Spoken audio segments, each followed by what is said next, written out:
पूनम साहब बहुत शुक्रिया प्रोग्राम के लिए, आपने वक्त निकाला। अब हम देख रहे हैं कि WTI इस वक्त $70 से नीचे $67 पर आ चुका है। ब्रेंट क्रूड इस वक्त $71 के आसपास मौजूद है। पिछले 4 महीने की एक कम तरीन सतह है।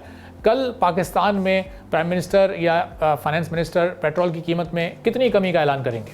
जी अस्सलाम वालेकुम, बहुत शुक्रिया मुझे प्रोग्राम में लेने के लिए। देखें, ये मैं अभी तो कुछ नहीं कह सकता। अगर कीमतें नीचे आती हैं तो आपने देखा है 4 हफ्तों में कीमतें नीचे आई हैं और तकरीबन 120 रुपया पर लीटर जो है पेट्रोल नीचे आया है। इसी हिसाब से डीजल नीचे आया है। तकरीबन टोटल जो अभी तक कमी की गई है वो तकरीबन 150-155 रुपये जो है वो की गई है अपने पीक से। तो देखें, कीमतें नीचे आती जाएंगी, आपको जो है वो कीमतें नीचे मिलेंगी डेफिनेटली, क्योंकि ये एक ट्रेंड रहा है और ऐसे ही होना है। और अगर कीमतें ऊपर जाती हैं तो फिर उसका एक पास ऑन भी होता है, बढ़ाई भी जाती हैं। तो ये मेरे ख्याल में आप कल तक थोड़ा इंतज़ार कर लें। तो अगर कीमतें नीचे आई हैं, वो कल की कैलकुलेशन होगी, वो आज कोई मैं कह नहीं सकता, क्योंकि कल जो डे एंड पर कैलकुलेशन होती हैं सारी पूरे हफ्ते की, वो फिर उसमें प्राइस में चेंज नज़र आता है और कल इंशाल्लाह आपको पता चलेगा। अच्छा खुरम साहब, इंटरनेशनल मार्केट में तो हम देख रहे हैं 5 महीने पुरानी कीमत वापस आ चुकी है, तो अब पाकिस्तान में उसी तनासुब से कमी क्यों नहीं हो रही है? हुकूमत को तो वही कीमत वापस लेकर आनी चाहिए अब, चूँकि एक मुसलसल गिरावट हम देख रहे हैं, एक्सपीरियंस कर रहे हैं और इसका सिलसिला ऑन गोइंग है। मैंने आपको अभी अर्ज किया कि कीमतें जो नीचे आई हैं वो पास ऑन किया गया है। और मैं आपको ये भी बता दूं, जो कीमतें नीचे आई हैं उससे ज्यादा से पास ऑन किया गया है। जो लास्ट जो कमी की गई थी ना पेट्रोल डीजल की कीमतों में, उसमें जो है तकरीबन 60 रुपए जो है कमी बनती थी और गवर्नमेंट ने, प्राइम मिनिस्टर पाकिस्तान ने 75 रुपए की कमी की है।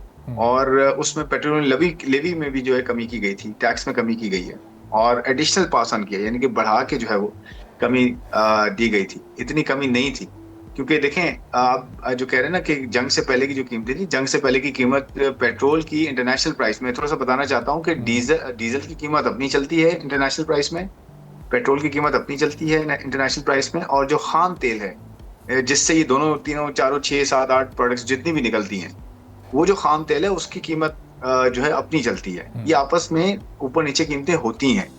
तो होता क्या है कि कोई भी कंट्री पाकिस्तान की तरह बाकी जो कंट्रीज वो इंपोर्ट करते हैं, बाहर से तेल गैस मंगाते हैं, ज्यादातर वो क्रूड भी मंगवाते हैं, यानी कि खाम तेल भी मंगवाते हैं और साथ में पेट्रोल भी मंगवाते हैं, डीजल भी मंगवाते हैं। तो जो कीमत डीजल और पेट्रोल की होती है उसमें और खाम तेल की कीमतों में फर्क आता जाता रहता है। मिसाल के तौर पर जब जंग शुरू हुई थी उस वक्त पेट्रोल जो था तकरीबन कोई आई थिंक 78 या $79 के पास था पर बैरल। ये पेट्रोल की बात कर रहा हूँ, खाम तेल की बात नहीं कर रहा। सही। फिर जो डीजल था वो $88 पे था, जो डीजल कीमत थी बाहर। उसके बाद जंग शुरू हुई तो उसमें इंश्योरेंस कॉस्ट, प्रीमियम्स सब बढ़ गए, आपको पता है, शिपमेंट्स रुक गई थी, रास्ता बंद हो गया था। तो ये डीजल की कीमत $250 पे चली गई थी, बल्कि $250 पे चली गई थी। और पेट्रोल की कीमत $125 से $150 पे चली गई थी, जो आज भी $78 पे पेट्रोल वापस नहीं आया है। पेट्रोल अभी भी $92 पर है और डीजल भी आज भी $88 पे वापस नहीं आया है, आज भी $104 पे है जब हम बात कर रहे हैं। तो देखें, वो कीमतें वापस नहीं आई हैं जो जंग से पहले थी। खाम तेल की कीमत नीचे आई है डेफिनेटली, बट खाम तेल हम इंपोर्ट करके यही पेट्रोल डीजल का कुछ हिस्सा लोकली भी बनाते हैं। तो वो कीमत जो है ना इंटरनेशनल मार्केट में उन लेवल्स पे भी नहीं आई है, लेकिन पास ऑन जो किया गया है या जो कीमतों में कमी की गई है वो उससे ज्यादा से की गई है, और जब बढ़ाई गई थी तो उससे कम से बढ़ाई गई थी। तो ये प्लीज ध्यान रखिएगा कि ये कीमत जैसे नीचे आएगी, इसका मतलब इसका ये हासिल ये है कि जैसे जैसे कीमतें नीचे आएंगी तो पास ऑन किया जाएगा, और किया गया। आप देखें, मैंने जैसे कहा कि तकरीबन ₹150 कम की गई कीमतें। 299 पे पेट्रोल है, 310 के अराउंड जो है डीजल है। तो जैसे कमी होगी वो फौरन पास ऑन हो। तो खुरम साहब कह रहे हैं कि कमी ये पास ऑन की जा रही है। अभी कल ही की मिसाल है, कल पेट्रोलियम लेवी में ₹2.5 कमी हुई, support levy, climate support levy में ₹2.5 इजाफा किया गया और वो फिर आवाम तक वो रिलीफ नहीं पहुंचने दिया गया। ये कल ही की तो बात है। नहीं, रिलीफ रोका नहीं है। आप अगर देखें, पेट्रोलियम लेवी को कम किया है और कार्बन लेवी को ज्यादा किया, तो कीमत तो वही की वही है, कीमत तो चेंज नहीं हुई है। ये कोई रिलीफ नहीं था आपस में, या कोई कीमतों में उतार चढ़ाव नहीं था। ये एक लेवी को इंक्रीज किया तो दूसरी लेवी को कम कर दिया है। तो लेवी के एडजस्टमेंट है, जो IMF फंड के साथ आपकी कमिटमेंट है कि ये जो मालियाती आलूदगी है, इससे रिलेटेड जितने ये फ्यूल्स होते हैं, इनसे भी मालियाती आलूदगी होती है, जिसकी बिना पे ये लेवीज लगाई जाती हैं ताकि इसमें कमी हो, इसका इस्तेमाल कम हो। तो उस लेवी के अंदर एक लेवी में ₹2.5 से ₹5 की है। वो जो ₹2.5 यहाँ से बढ़े हैं, वो ₹2.5, वो जो ₹80 की लेवी है उसमें से ₹2.5 कम हो गए पेट्रोल और डीजल के। तो ये आपस में एडजस्टमेंट हुई है, इसमें कोई रिलीफ या इसमें ऊपर नीचे कुछ नहीं हुआ। अच्छा, तो खुरम साहब, ये जो इस साल जो ये माली साल शुरू हो चुका है, अब इसमें जो लेवी कलेक्शन का टारगेट है वो तो पिछले साल से भी 16-17% ज़्यादा है। इसका मतलब ये है कि कोई 80, 85 या 100 रुपये ऑन एंड ऑफ ये सूरत में पर लीटर पेट्रोल पर मौजूद रहेगी। तो ये पेट्रोल इतना महंगा रहेगा तो फिर इसका असर महंगाई पर भी पड़ेगा, ओवरऑल फिर इन्फ्लेशन रेट को भी हम कंट्रोल नहीं कर सकते। तो ये आप इस पॉलिसी पर भी तबसरा कीजिए। जो पेट्रोलियम लेवी या जो भी टैक्सेस होते हैं ना, उन सब टैक्सेस में इजाफा एक नेचुरल ग्रोथ भी होती है। अच्छा। अब देखें, जैसे कि टोटल टैक्स कलेक्शन है, जितना टैक्स इस साल इकट्ठा हुआ है वो टारगेट, जो रिवाइज टारगेट था उससे बेहतर इकट्ठा हुआ है। अब अगले साल उसमें 17% इजाफा एक्सपेक्ट किया जा रहा है, क्योंकि उसके अंदर महंगाई की शरह होती है, ग्रोथ होती है और उसके अंदर इन्फोर्समेंट और कंप्लायंस होती है। तो टैक्स में अगर 17% का इजाफा किया जा रहा है, टैक्स की बात कर रहा हूँ, लिवी की भी बात नहीं कर रहा, मैं मिसाल दे रहा हूँ कि टैक्स में अगर इजाफा एक्सपेक्टेड है तो वो एग्जिस्टिंग टैक्स पेयर यानी कि जो अभी मौजूदा टैक्स देने वाला है उस पर इजाफा नहीं हुआ है, बल्कि आपको तो पता है ना, रिलीफ दिया गया है। सैलरीड क्लास के टैक्सेस को कम किया गया है, कॉर्पोरेट टैक्सेस को कम किया गया है, एक्सपोर्टर के टैक्सेस को कम किया गया है, कंस्ट्रक्शन के टैक्सेस पे कम किया गया है, एग्रीकल्चर पे कम किया गया है।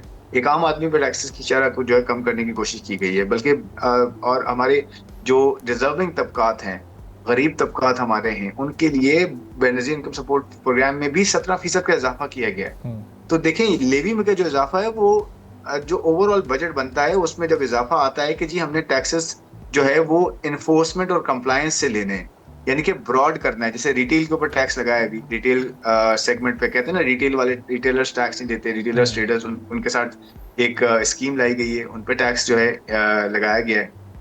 और फिर उसके साथ साथ इस तरह से और वो सेगमेंट जो टैक्स नहीं देते उनको टैक्स नेट में लाया जा रहा है। तो जो लेवी की ग्रोथ है ना, वो नेचुरल ग्रोथ है लेवी की, उसमें ये ना आप अज्यूम करें कि जी लेवी के अंदर चेंजेस आ जाएंगी। और देखें, वो जो भी होता है वो पार्लियामेंट की जो है वो डिसीजन के साथ होता है, वो इस तरह नहीं हो जाता कि जी कुछ भी जो है किसी पर किया जाए। लेकिन जब भी आप बजट बनाते हैं तो उसमें जिन टैक्सेस में इजाफा होता है वो नेचुरल ग्रोथ का नतीजा होता है। तो ये मैं एक्सप्लेन करने की कोशिश कर रहा हूँ। तो इसमें जब इन्फ्लेशन आएगी, जब ग्रोथ होगी, इनफैक्ट हम तो ये एक्सपेक्ट कर रहे हैं कि ये जंग वगैरह रुक गई, अल्लाह का शुक्र है, और आगे कीमतें और नीचे होती है तो महंगाई में कमी की जाएगी। ट्रांसपोर्ट के जो है किरायों में कमी की गई है, उसके लिए आपको पता है प्रोविंशियल गवर्नमेंट, फेडरल गवर्नमेंट्स ने किया है काम। तो जो गवर्नमेंट के इदारे हैं, ट्रांसपोर्ट सेक्टर के सारा है, उनमें कमी की गई है। तो इंशाल्लाह आगे जाते हुए इस चीज, ये चैलेंज ये है कि किस तरह से मजीद कमी की जाए ताकि एक आम आदमी घर पे जो भी उसको फैमिली है उसको चीजें, खाने पीने की अशिया सस्ती मिले और एक्चुअली जो है महंगाई में कमी हो। ये ज्यादा इंपॉर्टेंट है रादर देन ये